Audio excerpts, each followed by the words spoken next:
Welcome to the Penny Forward podcast. Penny Forward is a community of people who are blind, their families, and friends who share an interest in financial independence. Join us now as we meet people like us who are working towards their own success.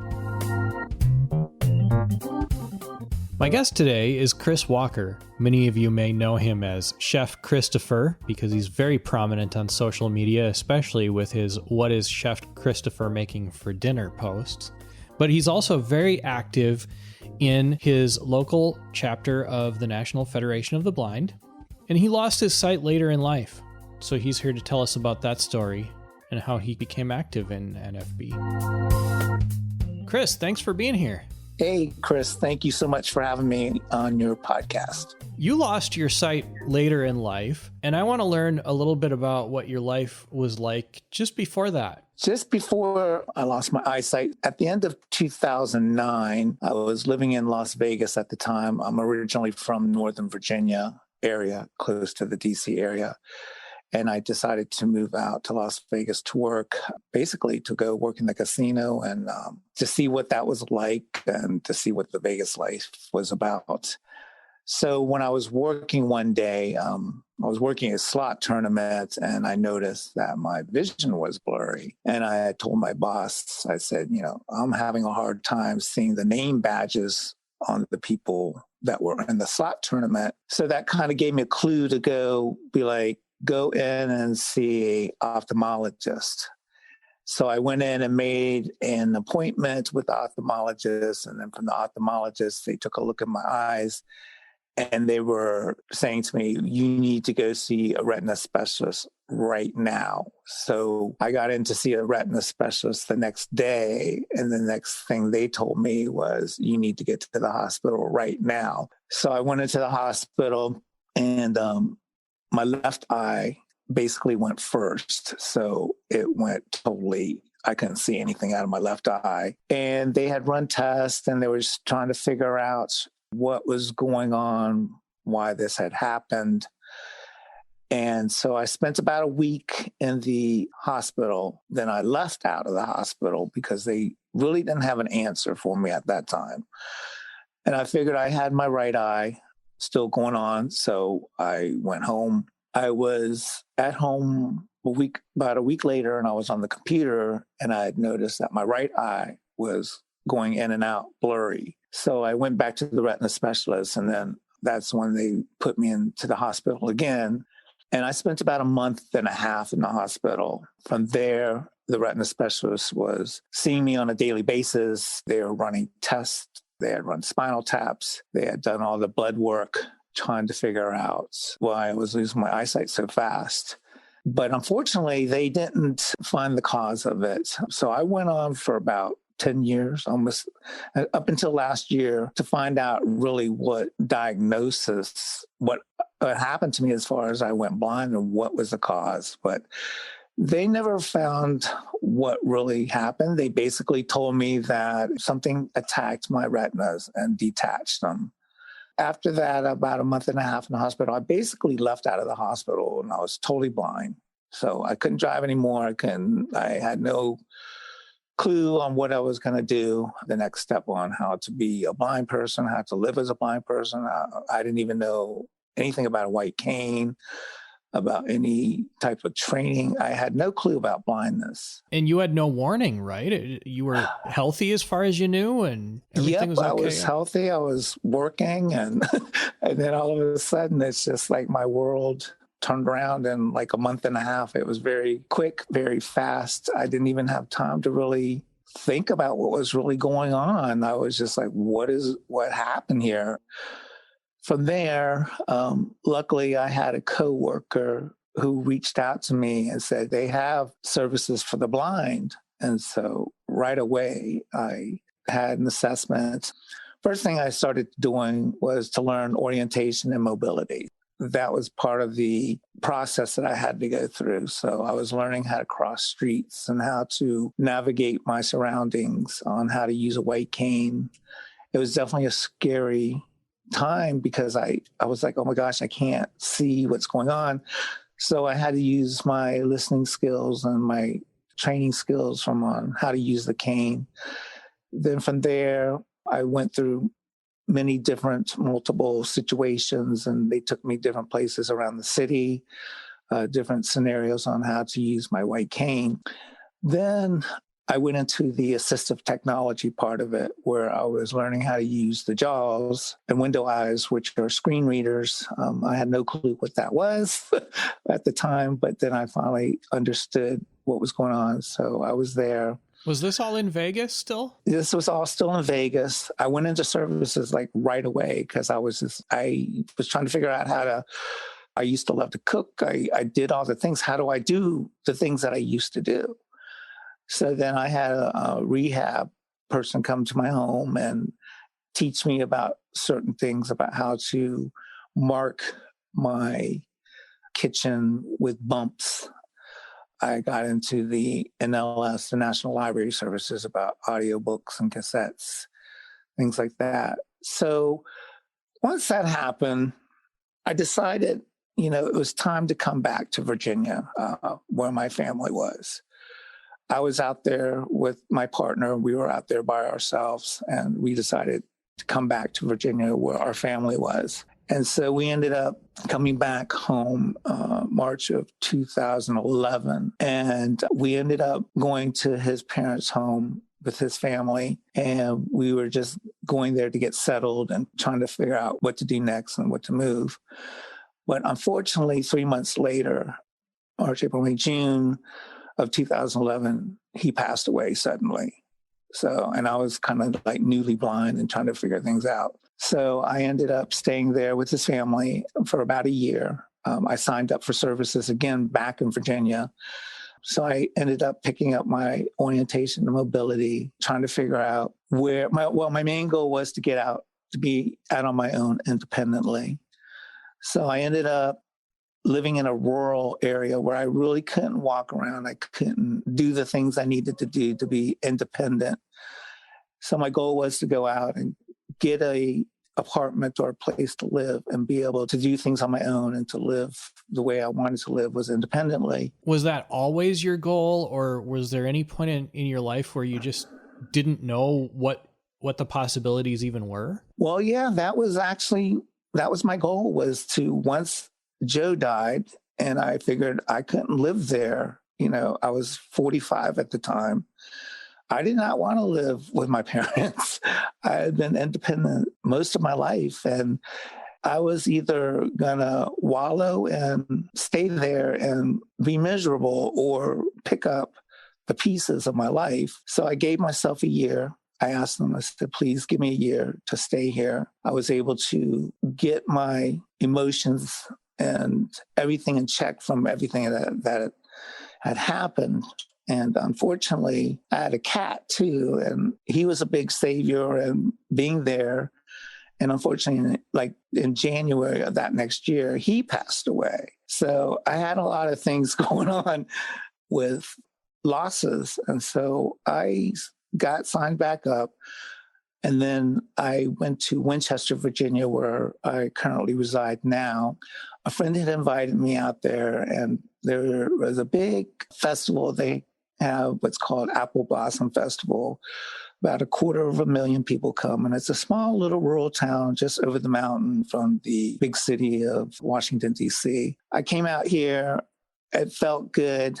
I felt like I belonged here. It was a small rural town. I wanted away from the big city. I didn't really want to be close to the big city anymore. And I was able to navigate the sidewalks. The city was just big enough to where I can get around. So I found a roommate, and that was sort of a stepping stone into my new life. And I was actually going to head back to Las Vegas. I don't know what crazy thing I was thinking, but I was wanting to go back there. But fortunately, I met somebody here. And so I ended up staying here in Winchester. We'll hear the conclusion of this interview in a moment, but first, a brief word from our sponsor. Hi, this is Byron Lee from superblink.org. Are you thinking about starting a podcast but you just don't know where to begin? I can help you through the entire process. Everything from setting up your first RSS feed to editing the audio, finding music, and inserting sound effects. Check out superblink.org for more information.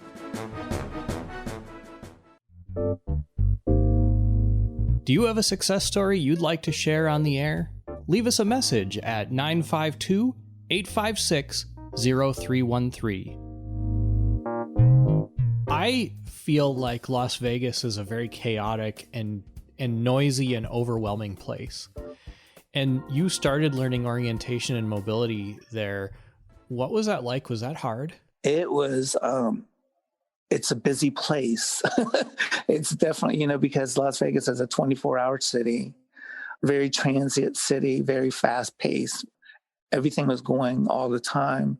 It was different because there was lots and lots of traffic and just trying to navigate. Luckily, I had vision at the time before I went blind, so I kind of could picture things in my mind. I think everybody goes through different phases, or how they feel about orientation and mobility. And I just had to suck it up and say, if I wanted to get out there and be independent and go out and be able to travel freely on my own, that I had to go out and do it. I basically had no choice. Sure. So I don't think there was really a yay or either way, was it hard or not. So I just wanted to go out and learn and do it the correct way and be safe in my environment. And just to kind of, if I had to stand out on the corner for a half hour to cross that street, I was going to do it. I wasn't going to put myself in harm's way, but I just had to learn how to use my listening skills and figure out the traffic patterns, if it was a light, if it was a stoplight. So all these scenarios that you have to kind of run through your head as far as what you have to do to get it. But then, of course, I learned there were certain places I wanted to go. So if I wanted to go to the store, I practiced on going to the store, from my house to the store and back. So I kind of learned different ways of doing things, getting through the mall, if I wanted to go to the mall. So they took me all over the place, on the bus, just everywhere, crossing streets. So it was fine. And, I got used to it. And, 11 years later, I'm fine. So, it was just a different way of getting around independently and safely. Well, on the other hand, do you think that maybe gave you an advantage over, say, someone who might have had a similar experience but was in a rural town like Winchester? Yeah, the environment's different. In a rural town, it's smaller. Depending on where you're at, out here, we have the country and there's no roads. There's dirt roads. But when you get into the rural city and it's a small town, they do have sidewalks. Like in the big city, like if you go into DC was just so overwhelming for me because of the noise. Like I couldn't tell what was what because the buses and just everything was going on. And so when I came to Winchester, I was like, I could deal with this because of it wasn't as loud. It was still where I had control of my environment and I can listen around easily. Now, some people, everybody's different. Some people do perfectly in the city. There's nothing wrong with that. It's just basically getting used to your environment and being comfortable and being able to get out there and be able to get out there and do your thing without being stuck in your home. Because that was one thing I did not want to do, because I was just like, I have bigger and better things to do with my life than sit at home. So you knew for sure that you didn't want to be stuck at home, that you wanted to be independent. Were you thinking about work or anything at that point? Or I was, but at that time, I was so excited about going back to work right after I went blind. But then, of course, things changed. And I was like, I've worked 28, 30 years of my life right now. At this point, I decided to volunteer, give back to my community. I wanted to find an organization that could kind of help me on the journey. And I found the National Federation of the Blind back in 2014. I didn't realize we even had a chapter out here. And I had joined the at-large where they serve the whole state of Virginia. And so I began there and I started meeting other blind people. I was listening to them and their stories and how they were doing their thing. And so after that, I had found there was a local chapter here in my area. And so I went to my first meeting and I was very excited because I was like, oh, other blind people. And then I really wanted to do outreach. I really wanted to learn about the organization, go out and talk to the local organizations in my area to bring awareness about my story and how the National Federation of the Blind had changed my life, because I had a lot of opportunities and I still have a lot of opportunities to get involved with the blind community and also teach the public awareness about blindness. So from the Winchester chapter, I became the outreach coordinator. So I did that for a couple years, and then I was voted in to be the vice president of our chapter. And then I served as vice president for a couple years, and now I currently serve as the president. And I've been doing that in my capacity for 3 years. I truly enjoy it. It gives me an opportunity for our chapter and our members to get out there and talk about the rights for blind people, what we go through on a daily basis, letting people know, don't feel sorry for us going blind. Don't have pity on us. We're going out and we're doing things like everybody else, but we do them in different ways and educating.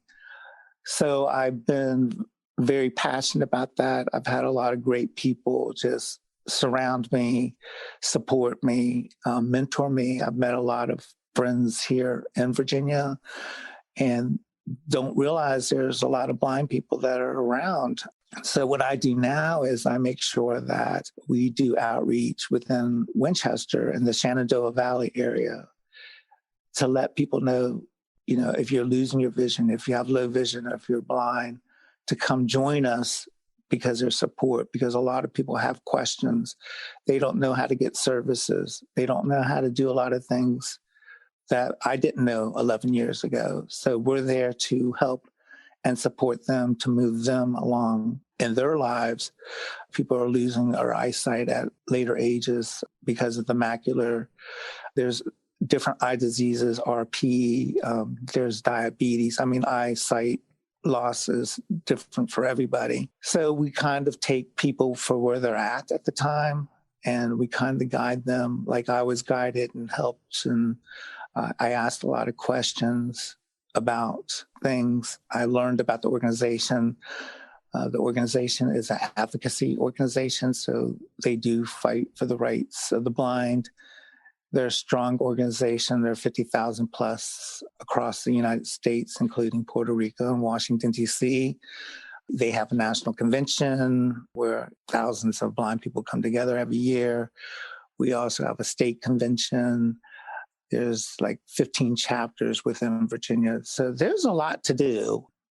We do what's called a Washington and a Richmond seminar, where we go out and speak to our local legislators about the rights of blind people, what things we are encountering as far as voting, blind parents bill, how blind parents can parent, things with technology and how things are not accessible to the blind. There's a lot of things that we do, but we're also, we make friends through all this. And there's always a place within the organization if you want to get involved with a division or a committee, or you really want to do something. There's always a place within the organization to put your feet down and really show what you can do, because that's what we want blind people to do. And we put you to the test. They put you to the test, and they challenge you, and they make you think of ways of doing things, of being independent, being self-sufficient, being all these things that I've wanted for myself. And then hopefully that I could also pass on to other people to say, blindness is not an end to all. And they really taught me that. And I love serving, and I serve with humbleness and gratitude and all the things that I've had the opportunity to do. I think that was just one part of me that's always been in my nature, was to help people to wherever they're at and how they're doing as far as, their blindness. So that's basically where I decided to put myself at this point. I'm 55 now.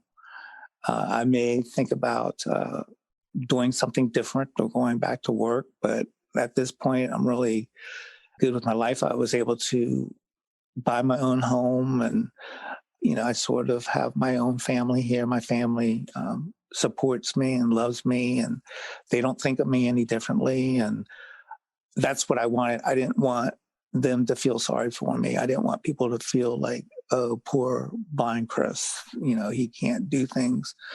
And I do cook my own meals. I can do my laundry. I can do all the things. I pay my bills. I do all the things that I was taught. So I've used these skills and I continue to use them. And the things that I've learned, I've passed on to other blind people who are newly coming into it. And I do get a lot of calls from people, hey, I'm out on social media. I do serve on the diversity and inclusion committee also, where we want to make sure that we are a diverse organization and we include everybody, no matter what your background, economic status, sexual orientation, gender, all those things that are other characteristics of just the blindness that brings us together, but also the different ways we come together in different intersectionalities and things like that. So it's not just, it's not a one size fits all. It's sort of like we want to bring everybody in and we want people to share their stories, because how they overcame, certain obstacles, other people had gone through the same thing or have an understanding of what we've been through with certain situations. And yeah, there's just the whole gamut of different types of scenarios that we run into. It sounds like a very fast-paced life for you, and I imagine that your life in Vegas was kind of fast-paced too. I want to go back to your story because I sort of interrupted you, and you said you had moved to Winchester, you had a roommate, so you were living independently, you had accomplished that goal, and then you met someone, and then we stopped there, and I want to know what happens next. Okay, so I met my husband now, Jim. He and I got together, and it was funny because I had just gone through all this sadness, and I had asked him, I said, do you have an issue of me being blind or anything like that? He's like, no, why would I?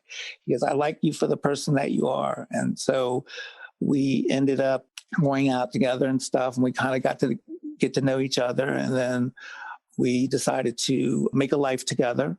And so that's what we did. So we sat down, we talked, had many conversations about where we wanted to go within our life and what dreams and goals we had. And we basically sat down and we made them happen. So we've been fortunate that Winchester now, I actually consider it home. For many, many years, I never felt like I was ever settled, even when I was sighted. And then after so many years, everything just kind of fell into place. And so that's where we're at now. And we've been in our home for about 6 years now. And we have 2 dogs. And, we're just doing things within our community. And things have slowed down now because of the COVID virus. But once things start clearing up, we'll start getting back out there, because we do a lot of outreach. We do a lot of just letting people know that we're here, and people recognize us, and we have much respect for the small town that we live in, because we've been able to help so many people. And Jim was also a big volunteer in the community and in the recovery community. So now he takes a big part of being part of the NFB and what I do, and he serves as our treasurer. So yeah, so we're just making things move along here, and we're hoping that the COVID virus will get cleared up and we can all get back out there and start doing things again. We all are, and you did say that before you lost your sight, you love to cook. And I know that you eventually did learn how to cook again, and you cook quite a lot, don't you? Oh, yes. That never stopped me because I was one thing I was like, this is not going to stop me. So I mark my stove. I have bumps on my microwave. I have bumps on some of my stove. I have bumps on my ice maker. So there are things that help me mark. And also, I can label things. As you know, or some people know, there's a lot of neat gadgets out there for us to do the things we need to do. So I'm able to label my cans and my clothing and basically anything with way around. So it's an app that you download and you use magnetic tags or buttons. They have different types of tagging systems. And so basically you just record it and you basically open the app up, record, and then like if I want to find out what a certain item is in my kitchen, spices, things like that, I have them marked. And then I can say, oh, this is oregano or this is all seasoning spices. But I do cook everything. I use an air fryer. I bake. I use the stovetop. I just do things. Measuring cups. I do everything like I did when I was sighted. If you follow Chris on social media, you will often find out what he's making for dinner. Yes. So if you see a Chef Christopher update, like tonight, I am making dinner. So I'm making roasted potatoes with dillweed, and I'm making pork chops and some pierogies. So that's on my menu for tonight. But I definitely, that's one of the things I love to do. I like to bake things too. I like to make things for people. I know that because I like to bake as well, I always do things for fundraising events and raise money and just get out there and participate in society and be a part of society and being part of the world.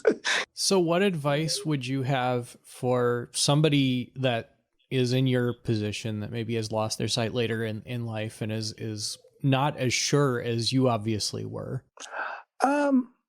Keep your head up to the sky and seek help, seek support, find out from other people, other blind people, how they do things. There's social media. If you're on social media, there's a lot of blind groups out there that will help you. There's, like I said, you join an organization if you want. There's NFB, ACB, American Foundation with the Blind. There's anything that you want to direct yourself that really keeps you in line of what you want to do. Now, I'm not going to say everything's cheery and rosy and all that. It's not. Life is life. And I do get depressed at times, even though, I do all these things. But as long as you have a good head over your shoulders and you're thinking right and we're not going to get it right all the time. And I always say we're always allowed to feel what we feel at the time, but don't make it a point to feel that way constantly, because that's not healthy for yourself. It's not healthy for the people around you. I know a lot of people have good intentions for what they want to do and to help you. It gets frustrating at times when sighted people think that they know they're doing the best thing for you, but they don't really know. And you get frustrated with that. But, at the end of the day, teach yourself, learn from others, and take it with stride and just keep moving along. And I always say there's more good days than bad days, because that's just the way I roll. So what are some of the dreams and goals that you and Jim are working towards in the future? Retirement, because we do really want to travel. I still want to go see the world. I still want to go and travel. I want to go to Thailand, where I'm originally from. I would like to go overseas, visit different countries, Germany, different islands. I just want to go and explore even the 50 states, somewhere. Just if I don't get to go overseas, and, one of our goals is to go travel and go see the 50 states and what they have to offer, and whatever things. I would really like to go out to different countries and try their different foods And kind of because we're both foodies and we like food. So that's one goal that we have. And basically just enjoy life, and whatever you enjoy doing in whatever direction.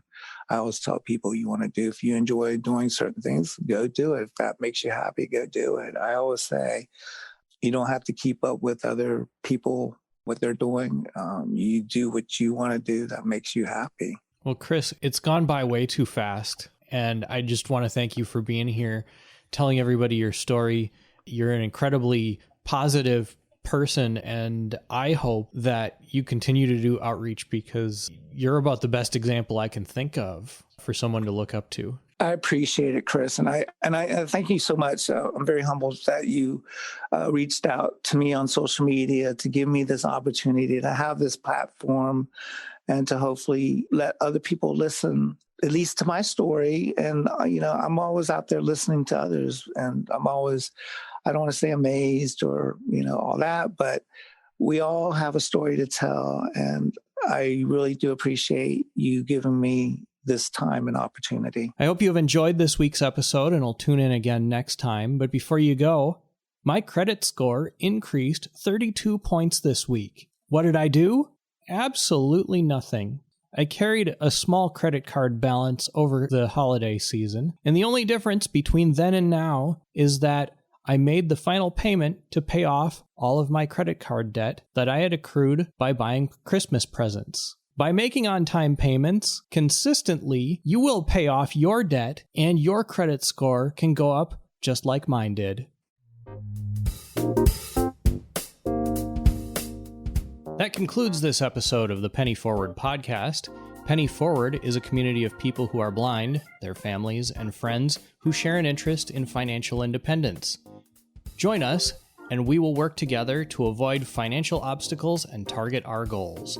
To learn more, visit www.pennyforward.com. Until next time, I'm Chris Peterson. Thanks for listening.